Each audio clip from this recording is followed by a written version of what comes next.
ಪ್ರತಿ ಸಲನೂ ಕೂಡ ಇಷ್ಟ ಆಗಂಗೆ ತೆಗಿತಾರಲ್ಲ, ಇದು ಹೆಂಗೆ ಸಾಧ್ಯ? ಹೌದು, ಈ ಒಂದು ಸೀಸನ್ಗೆ 10 ಕೊಡ್ಬೋದಾಗಿತ್ತು. ಬಟ್ ಕ್ಲೈಮ್ಯಾಕ್ಸಲ್ಲಿ ಮಾಡಿದಂಥ ಟ್ವಿಸ್ಟ್ಗಳು ಮತ್ತು ಟರ್ನ್ಗಳಿಂದ ಸ್ವಲ್ಪ ಎಕ್ಸ್ಪೀರಿಯನ್ಸು ಹಾಳಾಯಿತು. ಅದು ಕೂಡ ಎಂಡಿಂಗ್ ಇಲ್ಲಿದ್ದು ಸ್ವಲ್ಪ ಪ್ರಾಬ್ಲಮ್ ಆಯ್ತು ನನಗೆ. ಮೇ ಬಿ ನೆಕ್ಸ್ಟ್ ಸೀಸನ್ನು ಬೇಗ ಬರ್ಬೋದು ಅಂತ ಕಾಣಿಸ್ತತೆ, ವೆಯ್ಟ್ ಮಾಡೋಣ. ನಾನು ಇದ್ದಂಗೆ ಸ್ಟ್ರೈಟಾಗಿ ಯಾವುದೋ ಫಿಲ್ಟರ್ ಇಲ್ದಂಗೆ ಮಾತಾಡ್ತೀನಿ. ಅದಕ್ಕೂ ಮುಂಚೆ ಎಲ್ಲರಿಗೂ welcome back to my channel. Family man season 3 ಹಿಂದಿನ ಸೀಸನ್ಗಳನ್ನ ಇದೇ ವರ್ಷದಲ್ಲಿ ರೀಸೆಂಟಾಗಿ ರಿವ್ಯೂನ ಅಪ್ಲೋಡ್ ಮಾಡಿದ್ದೆ. ಯಾಕಂದರೆ ಹಿಂದೆ ಈ ಒಂದು ಸೀಸನ್ನ ನೋಡಿರಲಿಲ್ಲ, ನಾನು ರೀಸೆಂಟಾಗಿ ನೋಡಿ ರಿವ್ಯೂನು ಕೂಡ ಅಪ್ಲೋಡ್ ಮಾಡಿದ್ದೆ. ಸೀಸನ್ 3 ಕೂಡ ನನ್ನ ಅದೃಷ್ಟಕ್ಕೆ ಇವಾಗಲೇ ರಿಲೀಸ್ ಆಯಿತು. ನಿನ್ನೆ ರಿಲೀಸ್ ಆಯಿತು, ರಾತ್ರಿ ನೋಡಿದ್ದಾಯಿತು. ಇವಾಗ ನಿಮ್ಮ ಮುಂದೆ ರಿವ್ಯೂವಲ್ಲಿ ಬಂದಿದ್ದೀನಿ. ನಿಜವಾಗ್ಲೂ ಗುರು, ನಿನ್ನೆ 9 ಗಂಟೆಗೆ ಸ್ಟಾರ್ಟ್ ಮಾಡಿದೆ ಸೀರೀಸ್ನ ನೋಡೋದಕ್ಕೆ. ಸೀರೀಸ್ ಮುಗಿಸ್ಬೇಕಾದ್ರೆ 3-4 ಗಂಟೆ ಆಯಿತು. ಪ್ರತಿಯೊಂದು ಎಪಿಸೋಡ್ನ ಡ್ಯೂರೇಷನ್ನು ಕೂಡ 55, 56, 57 ಆ ಥರ ನಿಮಿಷಗಳಿದ್ದಾವೆ. ಬಟ್ ಅವೆಲ್ಲನೂ ಕಂಪ್ಲೀಟ್ ಮಾಡೋವರೆಗೂ ಕೂಡ ನಿದ್ದೆ ಬರಲಿಲ್ಲ, ಅಷ್ಟು ಸಖತ್ತಾಗಿದೆ. ಆ ಕ್ಲೈಮ್ಯಾಕ್ಸ್ ಸ್ವಲ್ಪ ಅನ್ಸ್ಯಾಟಿಸ್ಫೈ ಆಗ್ತು. ಮೇ ಬಿ ಅದಕ್ಕೆ ನೆಕ್ಸ್ಟ್ ಸೀಸನ್ನ ಬೇಗ ತಗೊಂಬರ್ಬೋದು ಅಂತ ಕಾಣಿಸ್ತದೆ.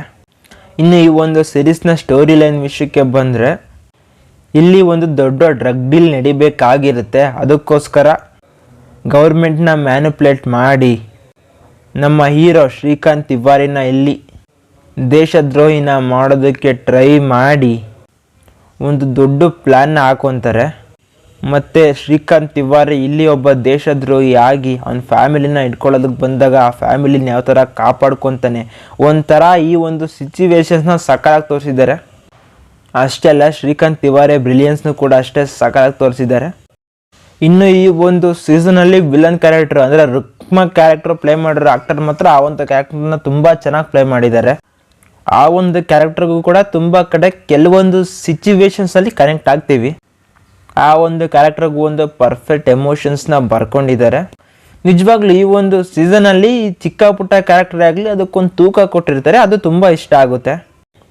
ಇನ್ನು ಪ್ರಿಯಮಣಿ ಅವರು ಆ ಒಂದು ಕ್ಯಾರೆಕ್ಟರ್ನ ಆ್ಯಸ್ ಇಟ್ ಈಸ್ ತುಂಬ ಚೆನ್ನಾಗೇ ಪ್ಲೇ ಮಾಡಿದ್ದಾರೆ.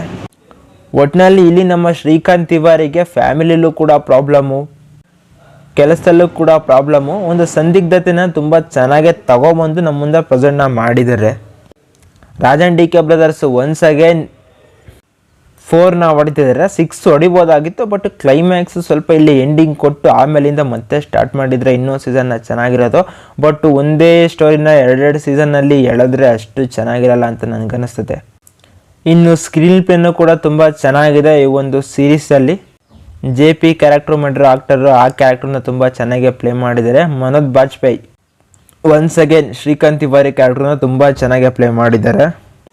ಒಟ್ಟಿನಲ್ಲಿ ಸ್ಟಾರ್ಟಿಂಗಲ್ಲಿ ಯಾರು ಕೂಡ ನಮ್ಮ ಹೀರೋ ಅಂದರೆ ಶ್ರೀಕಾಂತ್ ತಿವಾರಿನ ಟ್ರಸ್ಟ್ ಮಾಡೋದಿಲ್ಲ. ಬಟ್ ಇವನೇ ಸೇವಿಯರ್ ಆಗಿ ಬರಬೇಕು, ಅದೇ ಒಂದು ಕಾನ್ಸೆಪ್ಟ್ ಇರುತ್ತೆ. ಅದು ಹಿಂದಿನ ಸೀಸನ್ನಲ್ಲೂ ಕೂಡ ಕಂಟಿನ್ಯೂ ಆಗಿತ್ತು, ಈಗಲೂ ಕೂಡ ಅದು ಕಂಟಿನ್ಯೂ ಆಗ್ತಿದೆ. ಬಟ್ ಕ್ಲೈಮ್ಯಾಕ್ಸು ಅಷ್ಟು ಸರಿಯಾಗಿ ಎಂಡ್ ಮಾಡಿಲ್ಲ ಅಂದರೂ ಕೂಡ ಸ್ವಲ್ಪ ಇಂಟ್ರೆಸ್ಟಿಂಗಾಗೇ ಇತ್ತು ಕೂಡ ಅದು. ಬಟ್ಟು ಇನ್ನೂ ಎಷ್ಟು ದಿನ ವೆಯ್ಟ್ ಮಾಡಬೇಕು ಸೀಸನ್ 4ಗೆ ಗೊತ್ತಿಲ್ಲ. ಈ ಒಂದು ಸಿರೀಸು ಅಮೆಝಾನ್ ಪ್ರೈಮಲ್ಲಿ ಹಿಂದಿ, ತೆಲುಗು, ತಮಿಳಲ್ಲಿ ಸದ್ಯಕ್ಕೆ ಸ್ಟ್ರೀಮ್ ಆಗ್ತಾಯಿದೆ. ನಮ್ಮ ಕನ್ನಡದಲ್ಲಿ ತೊಗೊಂಬಂದಿಲ್ಲ, ಫ್ಯೂಚರಲ್ಲಿ ತೊಗೊಂಬರ್ತಾರಲ್ವ ಅಂತಲೂ ಗೊತ್ತಿಲ್ಲ. ಬಟ್ಟು ಸಿರೀಸ್ನ ಒಂದು ರೌಂಡ್ ವಾಚ್ನ ಮಾಡಬೇಕು, ನೋಡಿಲ್ಲ ಅಂದರೆ ನೋಡಿ.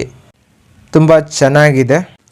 ಸ್ವಲ್ಪ ಬ್ಯಾಡ್ ಲ್ಯಾಂಗ್ವೇಜ್ಗಳು ಜಾಸ್ತಿ ಇದ್ದಾವೆ, ಅದನ್ನು ಅಡ್ಜಸ್ಟ್ ಮಾಡ್ಕೊಬೇಕು. ಫ್ಯಾಮಿಲಿ ಜೊತೆ ಸ್ವಲ್ಪ ಅವಾಯ್ಡ್ ಮಾಡಿ ನೋಡಿದ್ರೆ ಬೆಸ್ಟು, ಈ ಒಂದು ಬ್ಯಾಡ್ ಲ್ಯಾಂಗ್ವೇಜ್ ಕಾರಣಕ್ಕೆ ಮಾತ್ರ. ಅಷ್ಟು ಬಿಟ್ಟರೆ ಓವರ್ ಆಲ್ ಸೀರೀಸು ಒಳ್ಳೆ ಎಂಗೇಜ್ ಮಾಡುತ್ತೆ. ನೋಡಿರಿ, ನಿಮಗೆ ಕಂಫರ್ಟಬಲ್ ಆಗೋ ಲ್ಯಾಂಗ್ವೇಜಲ್ಲಿ ನೋಡಿ. ಸೀರೀಸು ನನಗೆ ತುಂಬ ಇಷ್ಟ ಆಯಿತು ಗೈಸ್. ಕ್ಲೈಮ್ಯಾಕ್ಸಿಂದ ಒಂದು ಪ್ರಾಬ್ಲಮ್ ಬಿಟ್ಟರೆ, ನೀವು ಆಲ್ರೆಡಿ ಸೀರೀಸ್ನ ನೋಡಿದರೆ ನಿಮ್ಮ ಎಕ್ಸ್ಪೀರಿಯನ್ಸ್ ಏನು ಅಂತ ಕಮೆಂಟ್ ಮಾಡಿ. ಇಲ್ಲಿವರೆಗೂ ವಿಡಿಯೋ ನೋಡಿರ್ತೀರ ಅಂದರೆ ಈ ಒಂದು ವಿಡಿಯೋ ನಿಮಗೆ ಸ್ವಲ್ಪನಾದರೂ ಇಷ್ಟ ಆಗಿರುತ್ತೆ. ಸೊ ಒಂದು ಲೈಕ್ ಹಾಕ್ಕೊಳ್ಳಿ. ನಾನು ನಿಮಗೆ ಮತ್ತೆ ಸಿಗ್ತಾ ಇರ್ತೀನಿ. ಬಾಯ್.